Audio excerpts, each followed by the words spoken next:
the 3rd of September 2006. This is an interview with Mrs. Devorah Papier. You were born as Dora Troshinsky in 1927. 28 in Osowa, at that time Poland, now the Ukraine. Can you tell me a little bit about your family, your background?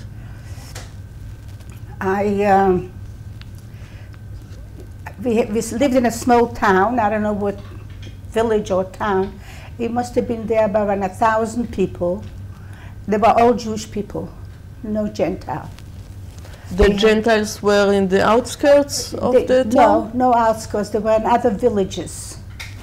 To go to a Gentile town was around 3, 4 kilometers, 5 kilometers, 15 kilometers. But our town itself was just Jewish people. We had 3 synagogues, a big one, and then they had like the shoemakers or the working people. Not that they were classes, but I came from a family we were 8 children. We had a school. The school was Polish, and as far as they had it was like to the 7th grade. If you go 2 years in the 7th grade, means that you finished till 9, and that you had to go to school. And in the school you learned, of course, Polish, and at home you had to go to cheder. So it wasn't a Jewish school? No. Although the whole town was Jewish, but it was a government. It was a general school. Yeah, a government school. In the school we had, I think, 1 Gentile girl. Only one from all the villages around? Right. Only one child? One Gentile. That she lived not too far from Osowa. And we were about 19 children, boys and girls together. We had 2 teachers, one that learned general things, and then we had a history teacher, and that was our program. We had exercises every morning. Didn't make a difference if it was summer or winter. We had to have a half an hour exercise. And winter, there is winter. Yes, we have with snow, and some days we didn't go to school. It was no transportation. We had to walk to school. It was far away? No, it was not far away. But when it snows, it's far away. But the whole town had a post office. That's what had. There was no city facilities. It had train station. No such a thing. No buses, no trains, no. Only horse and carriage. Yes, and it wasn't a big place. It wasn't a big place. But the only thing that was a post office there, which was good. So I understand it was neither a modern place, electricity. No electricity, no city facilities. And no water in the house, nothing like that. It was in 1928. I don't remember from 28. I remember from 30s, in the 30s. You said that you were 8 children. What was your number? Oh, my number. We were 3 sisters, 2 brothers, and 3 sisters. I was the 6th one. So you were from the last group? That's right. It was a break in the middle. My oldest 3 sisters were married, and they had children. So can you tell me the names of your parents?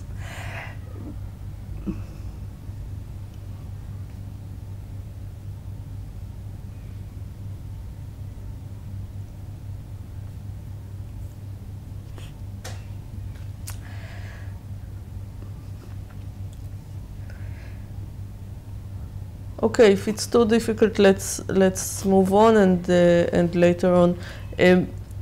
You had 2, 3 sisters that were already married? 3 sisters. My older sister's name was Esther, the second Taibu, which is Tova here, in Sarah. And they all lived in Osova? Yeah. No, after they got married, they did not live in Osova, but we all lived together. And then was my brother. Okay, let's leave the names out for now. What was your first language? Yiddish. In the house we spoke Yiddish. Only Yiddish? Only Yiddish. No Polish at all? No. The children between yourselves, All the you time spoke Yiddish. Yiddish? My friends And Yiddish. Polish was, for you Just at school, it right. was a foreign language? That's right. Well, it wasn't a foreign language. We lived with it in school. Yeah, but when you arrived to school, We spoke, the among first, us, we spoke Yiddish. the first but in the grade, class was Polish. so when you began school, that was the first time you learned Polish. Right, right. And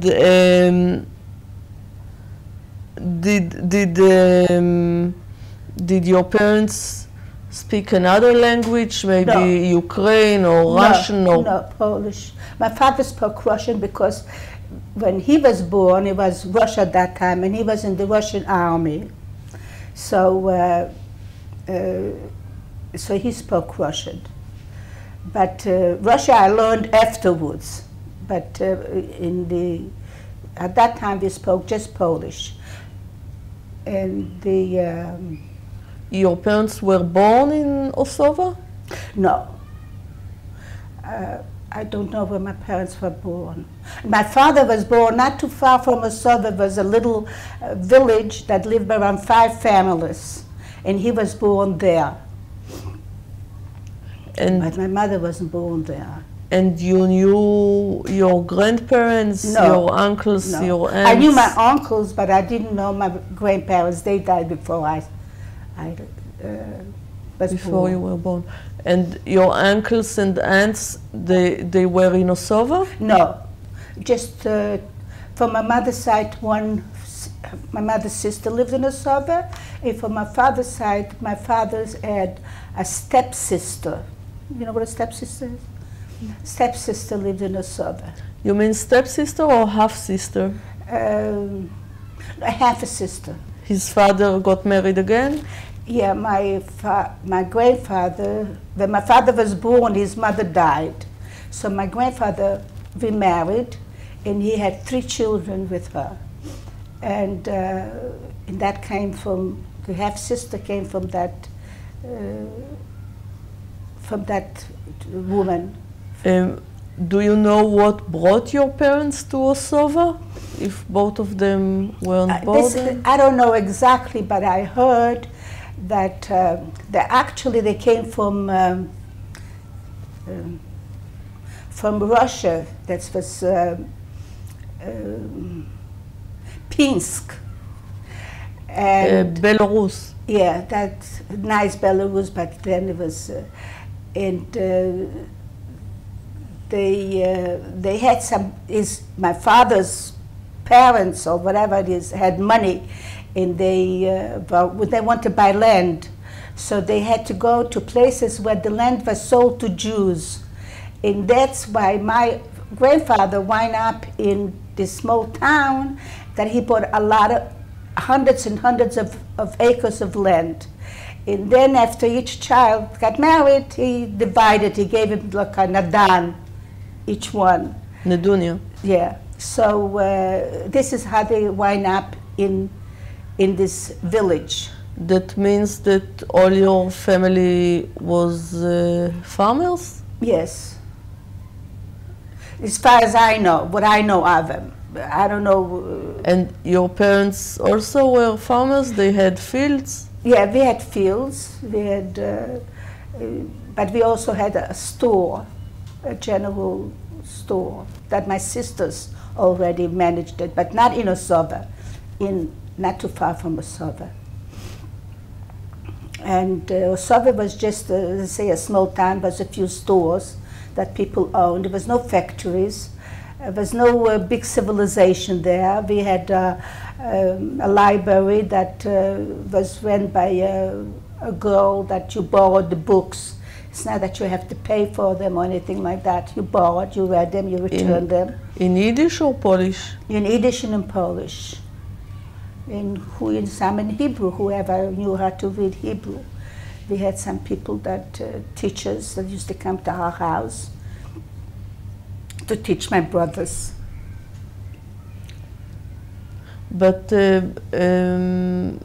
I suppose they taught Hebrew as Lashon Kodesh, not as a speaking language. No, not necessarily. They used to teach him Gemara, other things, but on the same token, he used to know how to read and write. To my younger brother, Hebrew was like a second language. He used to read and write and speak.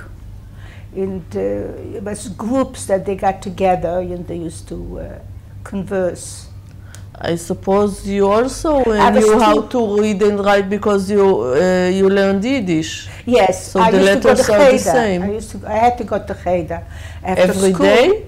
Yeah. After school, I used to go to Cheder to read, to be able to pray, to learn how to be able to write Yiddish.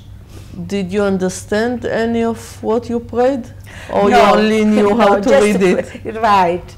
Just to read it, but not to really understand. When I came here to this country, I'm beginning to understand the language. But before, you just read it, and that was it. That's no... And also the Haggadah of Pesach, only reading with no understanding whatsoever? Well, because that we understood. So you were talking about the Haggadah? That we were learned. It used to come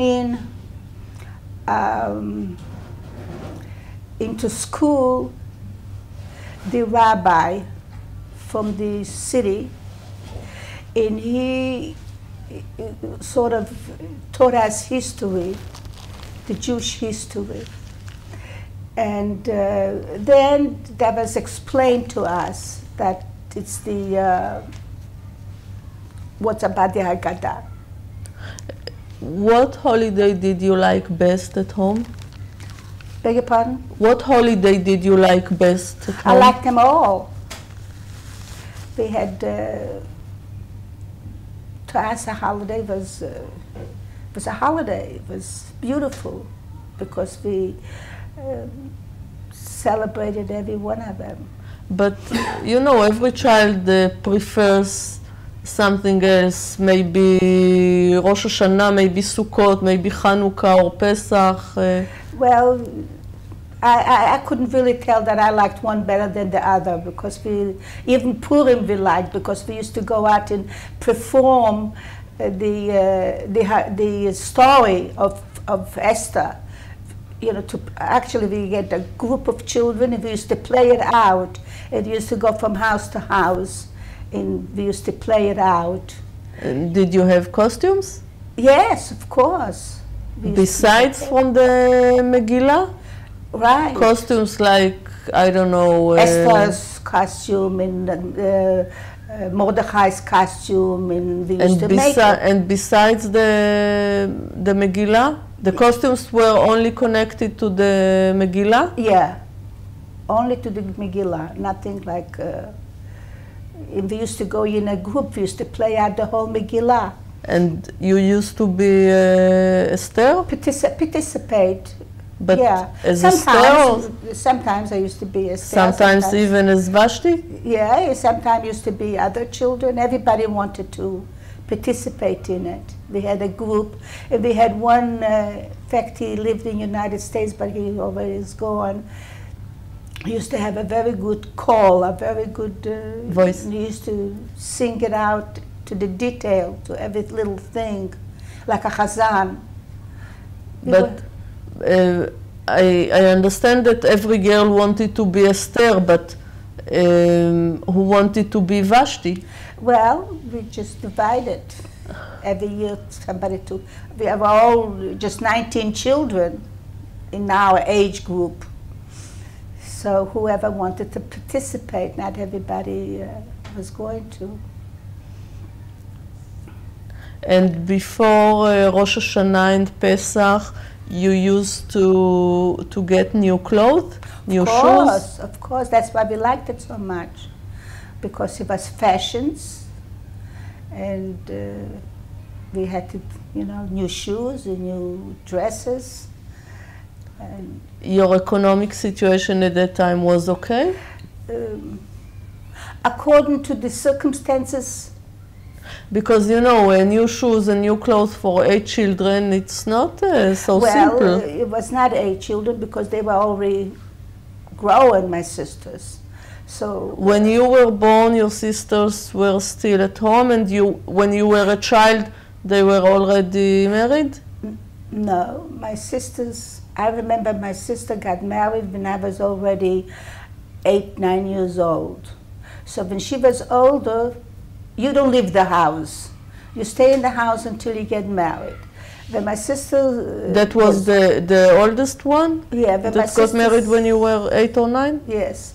When my sister was older, she worked. When she worked, she didn't take the money for herself. She provided for the younger children. So it was not that my father had to do it. And you said you had fields. Fields of what? We had fields, but it was growing. It was growing potatoes, it was growing wheat on it, it was growing various things. But we didn't work on it. We had like... give it on a lease? No, you give it to the Gentile people, and then you take a portion out of it. And they take a portion, they divide, because they worked the field, right? So they're not entitled to, they're entitled to. So you make an agreement with the person that you work the field, and whatever produces it, you take a percentage, and the rest of it you give it to me, or you give me a percentage, and the rest of it you take like that. So what did your parents do? Because you said there was a store that your sister managed? That was my sister's business, that they managed it. But my father, he was a dealer, like bought cattle from the whoever, or other things, whatever the Gentile people sold it, and he used to sell it to other people. So you had to do a lot of things to be able to make a living. It was not a luxury life. We lived according to the income of the average income of the whole city. We were not below what do you call the it? Average. Yes, average, not below average. And your father had to be out of home for a long time? Yes, a whole week. He used to come home Friday just for Shabbat, or if it was a holiday, he used to come home. But the whole week he was not home. So, but my mother managed. So, who was dominant in your education? My it mother. was your mother? My mother. She took care of all the... And she was strict? No, we did not have strict. We had an agreement. This is our duty, this is her duty. My mother said something, we had to do it. It's not like nowadays. We had to do whatever my mother said. It was obvious. That's right. We were never whipped or anything like that. All she had to do is to say it and to look, and that was enough. We didn't have any... And were you a religious family? Yes. In today's terms, what can you compare it to? Really Haredim, ultra-Orthodox? No, Haredim, Orthodox. Orthodox or traditional? Well, I don't know, Orthodox, traditional. My mother had her head covered, so it's traditional. And your father had a beard? Yeah. So it was like we see here today in very religious families that the children grow each other, the older grow the younger. Yeah, take care of the other. So your sisters took care of you? Yeah. Well, I remember. I don't remember when I was a child. I remember from the age of 8, 9 years of age. Not before that? No. I remember a little bit before, when I was 5, when I remember when my brother's tutor used to come into the house to teach Hebrew, because he took, I told you to both of my brothers, we had a Hebrew teacher came in, and I used to sit, that's what I remember, I used to sit on a little stool and listen to them learn the Gemara. That's what I remember. And I also remember when he went to Cheder, I wanted to go also. So I went there with him, and I used to sit in the side because I was too young to go with him into Cheder. That's all I remember. But other things. But when you went to the Cheder, it was together with boys? Yeah, when I went, no. When I went to Cheder, no. Just girls. There was a couple that used to teach, and we went to Cheder there, just for a few hours, to learn how to read and write. But you said a few hours every day? Yes. After school, we used to go to Cheder. And when you came back from Cheder, what did you used to do? We had homework to do from school, and then it was dark. We didn't have electricity, and we used to play and eat and go to sleep. Did you like going to school? I was not a good student. My brother was a better student, so I always used to be jealous of him. And he was a student that he didn't have to study. He looked at it and he knew it. I was not that way at all. And your friends, I suppose, were from school because yes, you lived right. one next to the other. That's right. And in Shabbat, did you play together? Yeah, we used to play together. First of all, we had to be at home because my father came from the synagogue. So describe me a Shabbat at home, a regular Shabbat. Well, we used to get up and have I still can remember what I had for breakfast. We didn't cook. It was every time the same, every Shabbat the same.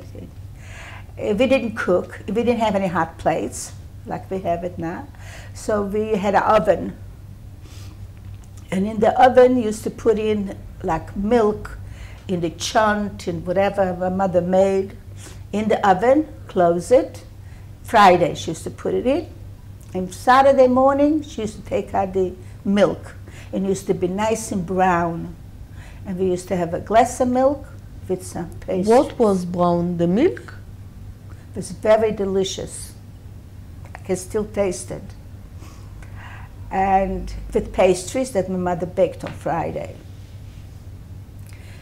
And then we used to play. I used to go to shul and play there with my friends. And then when my father used to come from shul, everybody had to be at home. And we had lunch.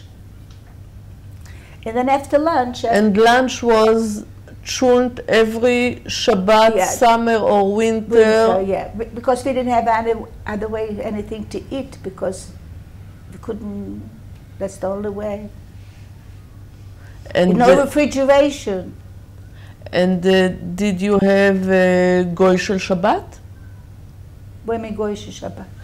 Because the oven, you have to put wood or no, that something was put on else. Friday. No, that was yeah, but it was enough till Sunday, even in the winter. Ah, you mean to warm the house? No, we had one girl that lived in the city, in the town. She used to come and milk the cow. We used to have cows. Milk the cow because it's you had to do that. And she used to light the oven, not that oven that we cooked, the oven to warm the house. It's not the same ovens. That was called something else. Stove or something like that. That was called in Polish is ryba, but to warm the house. It was with chimney and... yeah, of course. To warm the house, but we were not home because we used to go on the ice in the winter time to ice skate and to play with other children, but just my parents were home. So that was not the same thing, didn't have any connection. The one that we cooked, the food that came out from, that was from, that my mother made it a day before. And so every Shabbat, exactly the same meal, and Friday, I suppose it was fish and, and chicken soup. We didn't have fish because we didn't live in a place where we had water nearby. So very, very seldom that we had fish, very seldom. But we had soup, we had meat. You said that you had cows, you also had hens, ducks, all that? Chickens, yeah. We had a few chickens just for ourselves, nothing for, not a farm. Goose also? No. We used to have them, that we used to buy them and feed them so we can have enough fat for Pesach, to eat, but not that we raised them. We used to have them and feed them, and they got fat. We used to take it to the shechat. Because it was a Jewish town, I suppose there was no problem to have milk and butter and... but we didn't buy it, we made it ourselves. But meat? Also from the chickens outside? No, we didn't have that many. So we didn't have, the most of it we didn't have chicken, the most of it we ate is meat. Either we had it on ourselves, or my mother used to buy it from the butcher. And fruits and vegetables, I suppose you didn't have problem because... Yeah, fruit and vegetables came from as in season.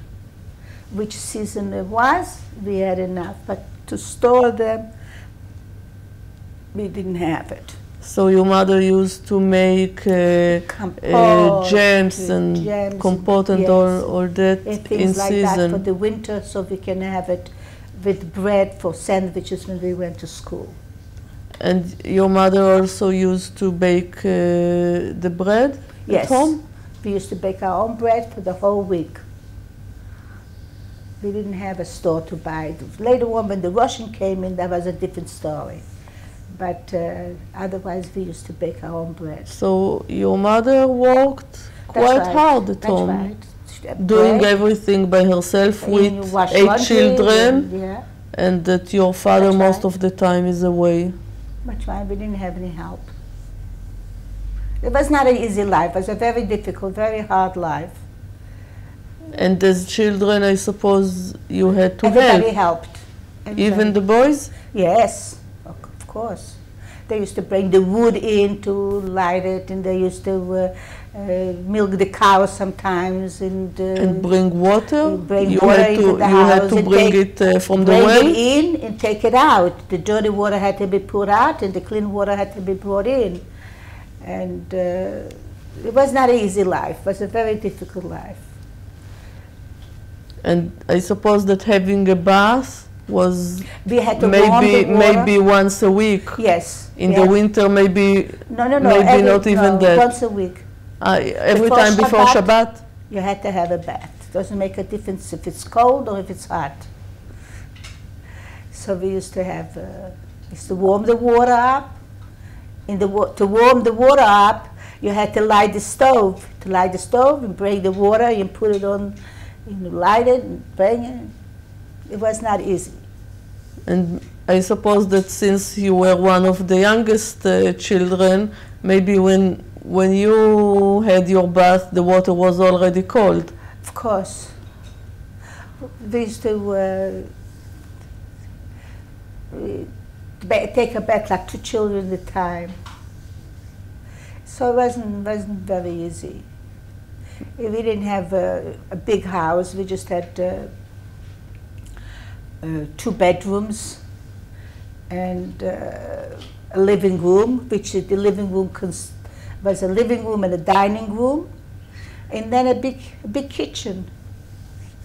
So all 8 children were in the same room? No, we were not in the same room. We used to sleep in the living room. We used to have sofas, and on those sofas used to be made out of beds for the nighttime. In the daytime, we used to sit on them. Did you have at home any connection to Zionism when you were a child? Yes. I belonged to, in fact, we had organizations, like I belonged to Papier. Not that I knew much about it, but my friends belonged to Papier. And your older sisters and brothers, did they go to any youth movement? Yeah, they went to Tzair, השומר הצעיר. and this is where the friction used to come. Yeah, but השומר הצעיר and the religious house doesn't go very well together. That's what I'm going to tell you. So they had frictions there. So we used to come Shabbat. My sister belonged to one organization, my brother belonged to the other one, so they used to fight on the arguments went with their feet. And my father noticed that, so he got very, very angry. And then when my brother, I remember, that's the only time he got a beating. That's the only time. So your sister was a shomer הצעיר, your brother was Beitar, and then a chalutznik, then it was everybody. It was different. And most of them went to which organization they went, not because of the ideology, but because of the guys that were there. I think so. With their friends. I think so. I've never, first of all, they were much older. This is my sister that I have the picture here, the younger one. And my older sisters, I don't think if they belong to anything. But I guess they went fashion, time. And your parents didn't object Zionism? No, on the contrary, we always used to have a pushka in the house, put some money. I remember the blue pushka to put some money all the time in it. If somebody used to come and collect it. The blue box of Keren Kayemet. Yeah. So I don't think if they object to it. So my parents were not strict. They were not, they gave us to develop, to say what we had to say. And you said that you grew up in a completely Jewish place. Neighborhood, yeah. So you didn't even meet Gentiles in your childhood. Contact, no. So I suppose you didn't feel any anti-Semitism or something like that as a child? No, I didn't. But we didn't go to the contact them, to receive it. If you go out of town or if you meet somebody, then if I come in contact with you, I can see your objectivities. But if I don't come in contact with you, I'm by myself, I lived in my own world, sort of speaking. So we didn't have, but we did have anti-Semitism, and we felt it.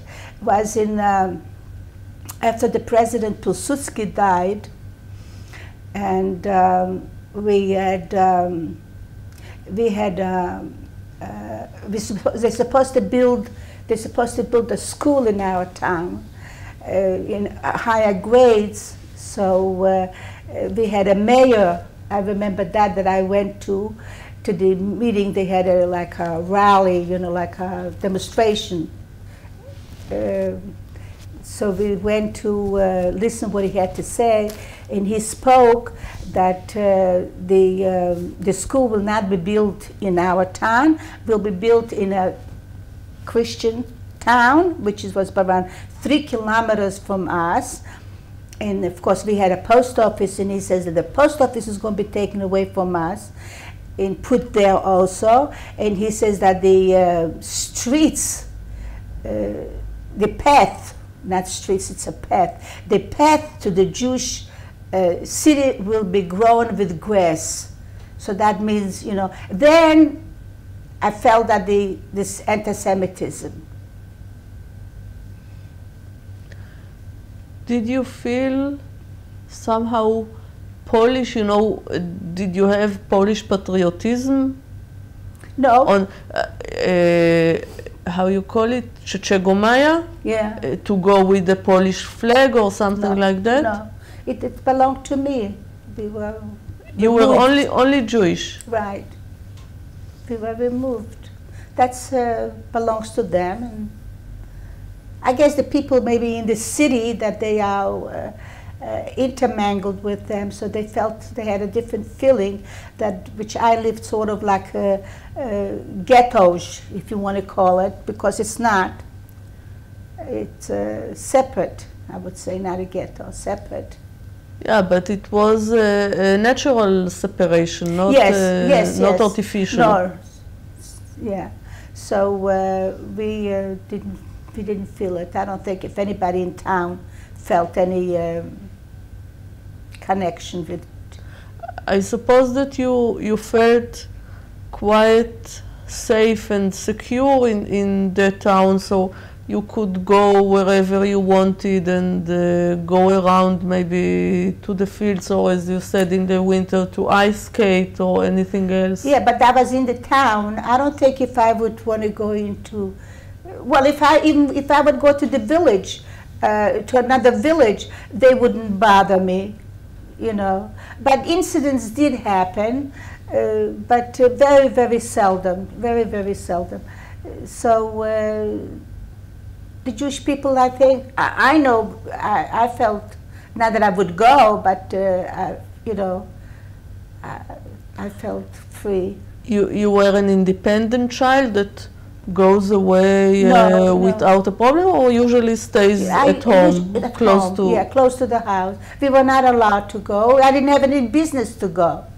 I didn't have any reason to go into 3 kilometers away from home. There's no purpose for it. And when you used to go to Beitar, usually you went in Shabbat afternoon? Right. But was in town, was in the same place, just a few meters away from the house. Do you remember what did they talk about there? Well, they talked about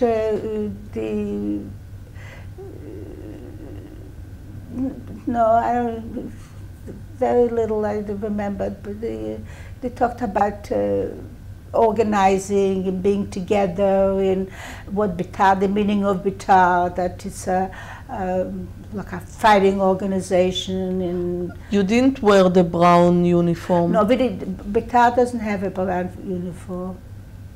Maybe here. No, we didn't have any uniform. But I do remember that we had a flag, a white flag with the Magen David in this room. And we had this man that came, that he was the organizer. And we used to sing songs and just to be together. You didn't hear Jabotinsky or someone? Yeah, he spoke about it. But you didn't see him in person when he came to Poland? No, not in our town, no, maybe, but not in our town. And did you go to school on Shabbat? No, not when Poland was. When the Russian came, they made us to go to school on Shabbat, but not when the... So till 39, life was in a routine. Yeah. No, no special problem. No. You already had nephews or nieces? Yes, my sister, older sister, had 2 children, 2 boys. I never saw them. Because she lived in another city? She lived in another city. My second sister had a boy. My third sister had a boy, but she lived in the same town. Then him I saw, because she lived not too far from our house.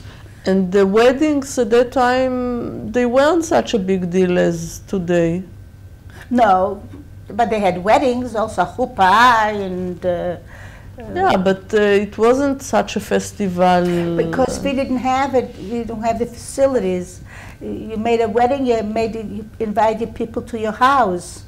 And your mother had to cook. You had to, that's right, she had to prepare all that. So how much of a wedding can you have? And bar mitzvahs for the boys? No, I remember my younger brother was bar mitzvah. My father went to the synagogue, and my mother made a cake, and that was the bar mitzvah. And of course, bat mitzvah was nothing to mention at all. No, such a thing. It's just recently.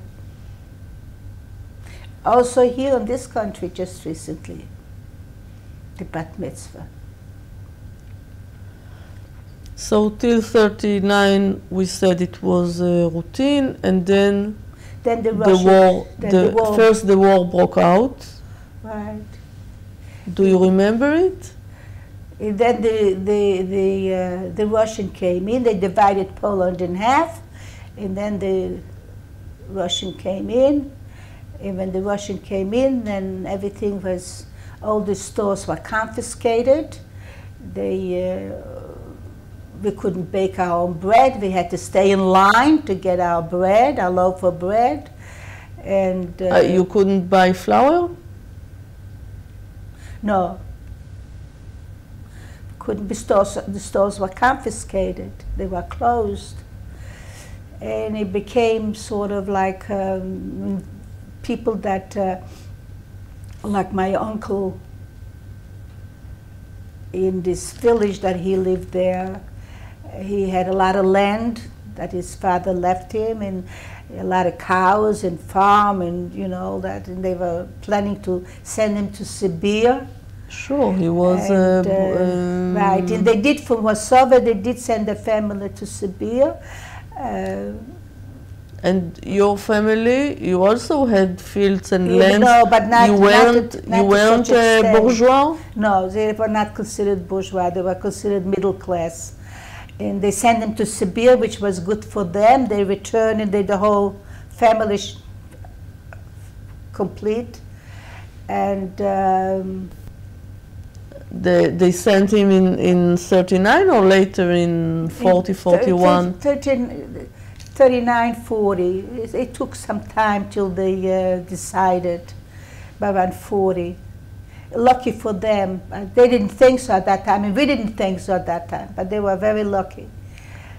But you now stayed without the lands, of course, that were taken, and the business was closed, so we just have to live whatever we could get. And my brother got a job to work for the post office, which was nothing. And that was it. We lived that way. We just lived from... And then we had a lot of...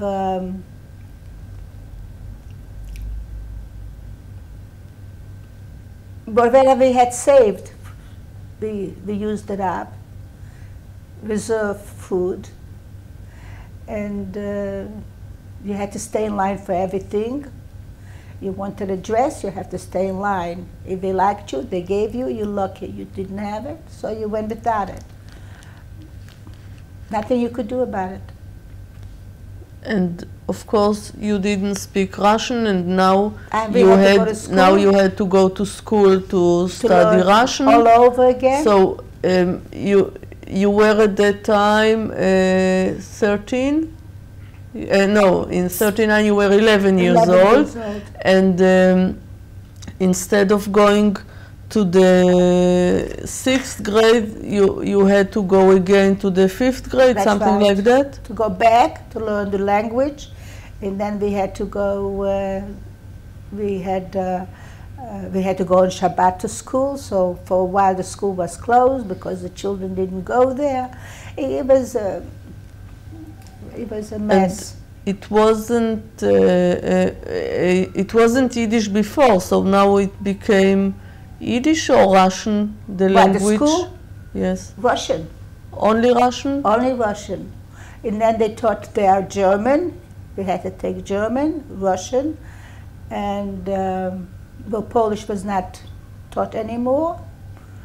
And we had new teachers, and it started all over again, a brand new system. But the Russians put in education much more effort than the Polish or any other before. So did you feel a difference that you have much more activities in school? No, the same thing. The same thing. We had to learn not more sport, more music, films maybe. No, films. What are you talking about? Because they used to put the propaganda at the beginning of the propaganda was very big, but the actuality was not. Actually, when they put the emphasis on the studies was after the war. I don't think it was anything before the war. Before the war, the Russians didn't emphasize so much in education. All their education was emphasized after the war. Did you go to the pioneers?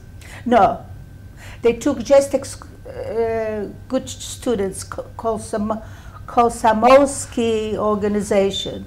They wanted to take my brother in there, which I told you that he was a very good student, but he didn't want to go in there. So, because he just didn't think that it's the right thing. Since you were a small town, I suppose that you didn't see many Russians there. Maybe some officers, maybe the teachers, and no, the teachers were Jews. All the Jews leftists. It was a big a split before the Russian came. That a lot of communists were. Who was the communists? They were doing the revolution. The Jews, they said that the harness, you know what a harness is, that you have around your neck, that you put on cows when they plow, is the religion. So therefore, we are going to free you from all that, so you can become a communist, to throw off your religion. And this is the revolution where it started. But your parents were still, your father with a beard, and your mother still covered her head. They didn't change it. They didn't interfere into the house. They didn't stay there long enough. They stayed there was altogether about 2 years. And did you have a problem to learn now Russian instead of Polish? Well, we had to go all the way. I had to work harder to be able to maintain the language, to learn the language. So I worked harder. Your father helped you because now he was more at home than before? No, my father was not he helped with other things, but not with he didn't have the patience for that. Right. After all, you have to realize his position. He is a man of the house, and then he's strangled, he can't do anything, So it's frustrating. What else do you remember from those 2 years? Really not much of a memory that... At that time you felt lucky because you knew that other Jews are under the Germans in Poland? Did you hear anything about what's going on there? Well, we didn't hear much, but we knew we had a lot of people that ran away. And we had some of them in our town. And we had to share some food with them, and and so we didn't know exactly there was the guest chambers there and things like that, but we knew that some. Did you have some of those children with you at school? No. The only people that ran away is grown-ups, men. First thing they take is the men. So who runs away? You figure the woman and a child, nobody's going to bother them. So we had a lot of, they call them Bieženiks, runaways. Bieženiks, something like that. Bieženik, it comes from is the a word refugee. Run.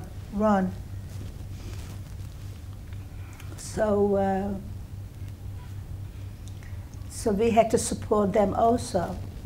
You can't leave them outside. They don't have any food. They don't have any where to stay. So you had to, whatever you had to share with them. And for your family, those 2 years under the Russians were quite difficult, more than before. Well, yeah. Well, we had. We were lucky at that time, comparing to other people in the big cities, because we had fields. So whatever grew on the fields, we had like potatoes. But I suppose that the fields weren't yours anymore. At that, it became the corporation or something. Not there, collective. No, not there, not yet. Not yet. They were trying to integrate all this at the time, but it takes time because of the. They wanted to make kolkhoz or something like that. Collective kolkhoz, but they did not do it yet. They did not reach to that point, and I guess within time, if they would have more time, they would be able to do it. So they did not stay that long.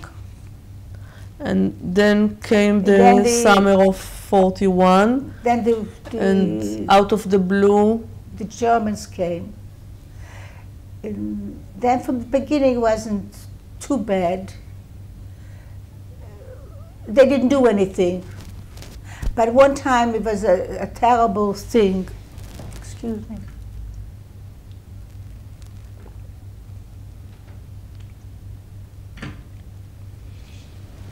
I happened to be, it was 3 soldiers, Jewish soldiers, that they were from the Polish army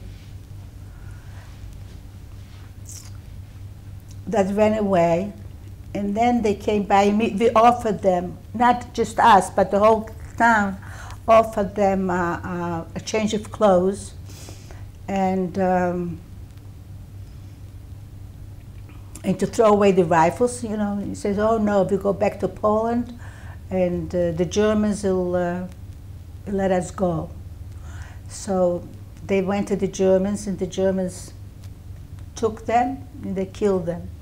And after a couple of weeks, somebody came from the fields. They saw the bodies because they didn't bury them deep enough. So they saw the bodies, and they recognized that those was the 3 soldiers, the 3 men. And then, of course, the whole town was uproared because maybe they are Germans, who knows, but if the Germans find out that we killed Germans, it's going to be something. But they find out that there was these 3 men. And then we're beginning to realize the situation, what's facing us. But otherwise, we also lived, you know, from day to day, sort of, and we were counting.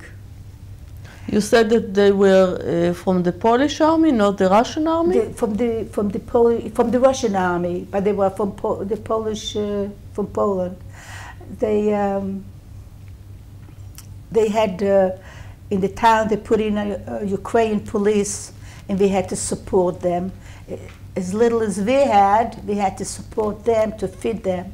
And then one time they demanded that we should give them leather goods.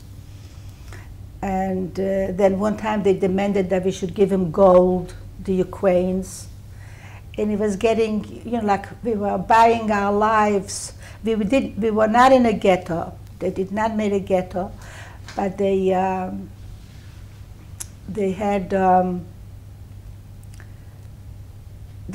this. But it was a restricted area. But you said that the whole town was only Jews. Yes. So they didn't have to restrict you inside the town. No, they didn't have to surround us from anybody. But they had in. You never lived in Europe, so you don't know this situation. But in Poland, there was like villages. And sometimes Jewish people used to live around there.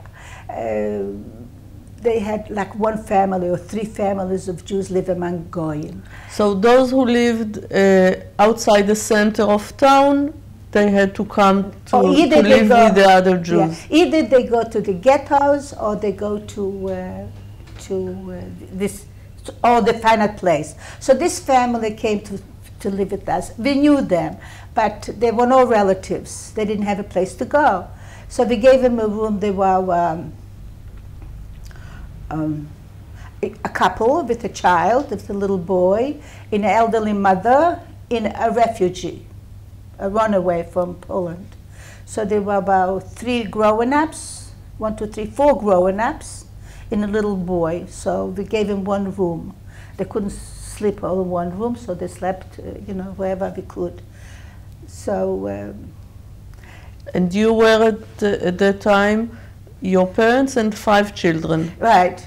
We were 3 girls and 2 boys. So I used to sleep over my sister because my sister's husband was taken into the army and they shot him. They took out all the Jews. The Germans, when the Germans took him, captured them, he went to the Russian army, but when the German captured them, they took out all the Jews. In a goyal tell, this is a Jew, this is a Jew. They took him out and they killed him. So my sister lost her husband. So I slept, she had a place for me, so I used to sleep over my sister's house, and so it would be for those people space. And later on, from the beginning, when they came in, they had, she used to sew, make jackets or whatever it is, clothes for the Ukrainians, and she used to go there, take them there, and she used to bring food for them. But later on, she couldn't go in there anymore because she had difficulties, so they didn't have anything to eat. So we had to share whatever we had. We had to share the food. You're talking about your sister that used to sew for No. These people that came from the no, not my sister. No. The refugees. Those so-called refugees. So.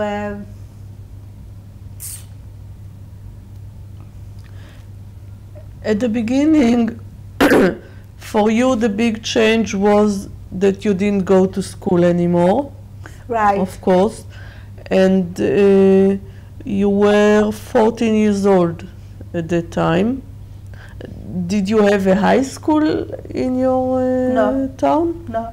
The school closed, the Germans came in, everything was closed. But without the war, if you wanted to continue studies... I had to go someplace else. Where? To another city. So... What was the biggest city in the area? From us, about 25 kilometers.